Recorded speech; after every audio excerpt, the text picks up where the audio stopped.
Hello 7th standard students, how are you all? I hope you all are fine.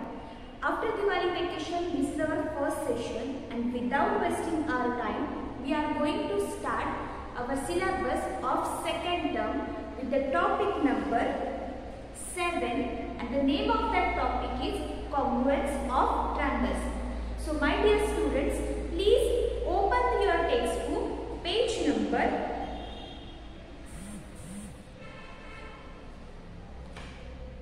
133. Okay? Have you opened the page? Okay.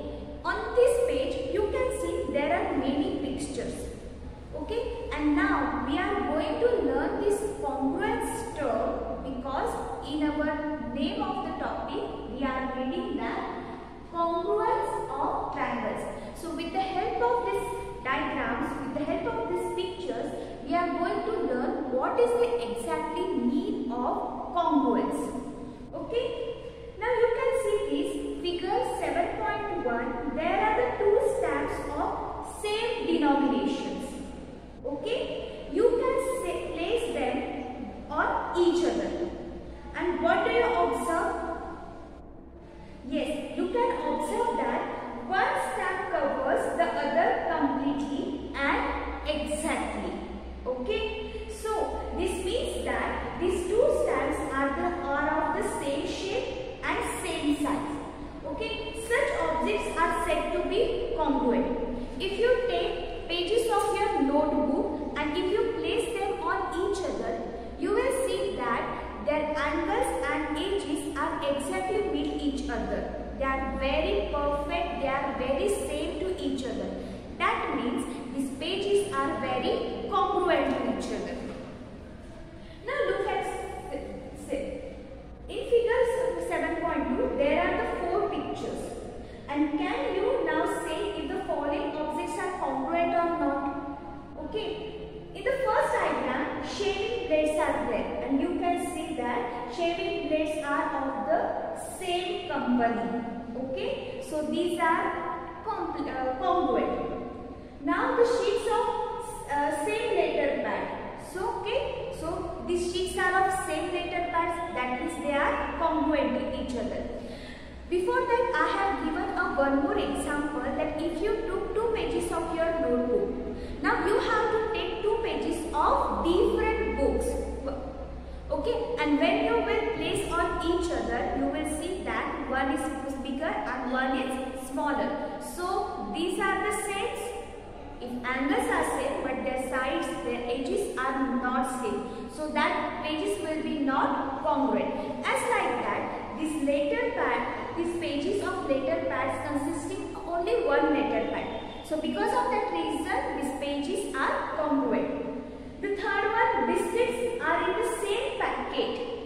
Okay, these two biscuits are in the same packets. That means these two biscuits are congruent. Very good. Toys are made up of same module. Okay, these toys are made up of same modules. That means these are they taking same measurements length of clothes or same weight of cotton. So these toys are also congruent. So these pictures are congruent each other. Okay. So if they are consisting same module, same packet or same company or same notebook as respectively these pictures, then we can say that these pictures are, these objects are congruent to each other. So what you have learned here, when you will say the given figures are congruent or not, look at here carefully. We will draw some here figure and we will discuss what is the exact meaning of congruence. Look at here. I am going to draw here one figure. Okay.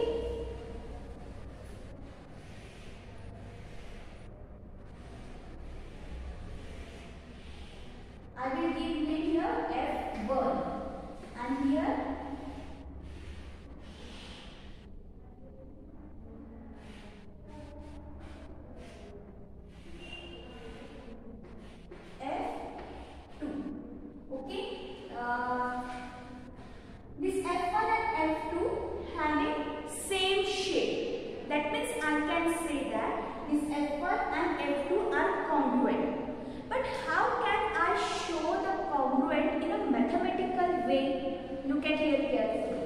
Just I'm going to write here F1 and F2.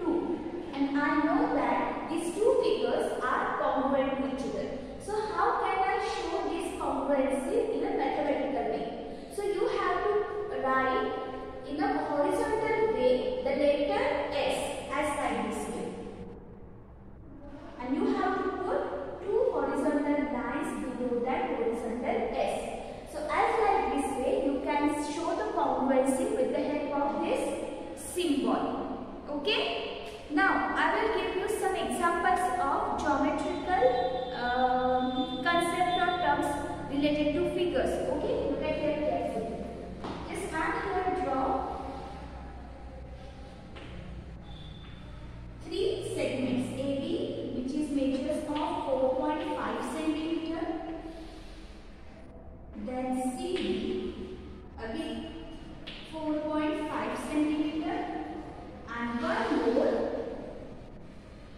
LM, which is 6.2 centimeter. Okay, I have drawn here three segments, and you know the measurements of these three segments. Segment AB is of 4.5 centimeter, segment CD is of 4.5 centimeter, and segment LL is 6.2 centimeter. So with the help of this measurement, easily you can predict which sides or which segments are congruent. Which segments are congruent? Yes, correct.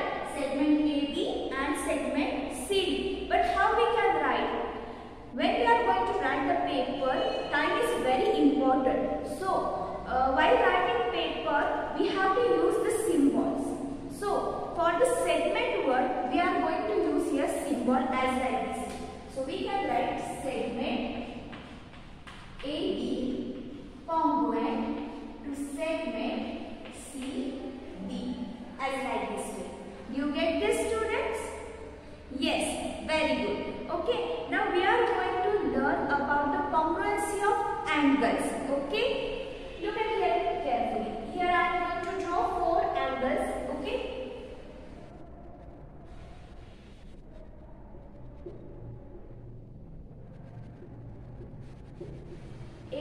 Angle ABC is of 40 degree.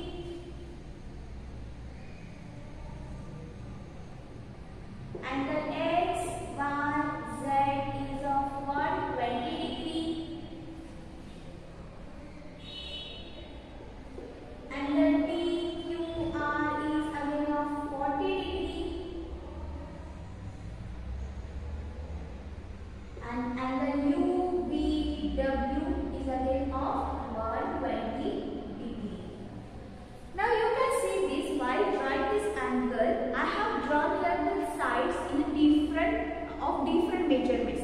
But you can see this, the angle measurements are same of two diagrams. Okay, which two diagrams having the same angle measurements? That ABC and PQR. But while writing the name of the angle, you have to put the letter which giving the name as to that angle. You have to write that in the middle, at the middle place. So as like this, ABC. You cannot write CAB, or you can't write ACB. You have to write as like this way, ABC. Or already I have said that we have to use here symbols. So I will write here angle ABC congruent angle. Which one is? Absolute right. Angle PQR. Then angle XYZ congruent angle UVW. So as like this way, you can write the congruency of angles also. And with the help of these line segments and angles, which type of the shape is we can draw? Yes, absolutely, triangle. So after this session, we are going to learn about the congruence of triangles. Till then, have a good day. But before that, you have to write this in your notebook and you have to read the textbook also, because it is very important for our PT2 exam. So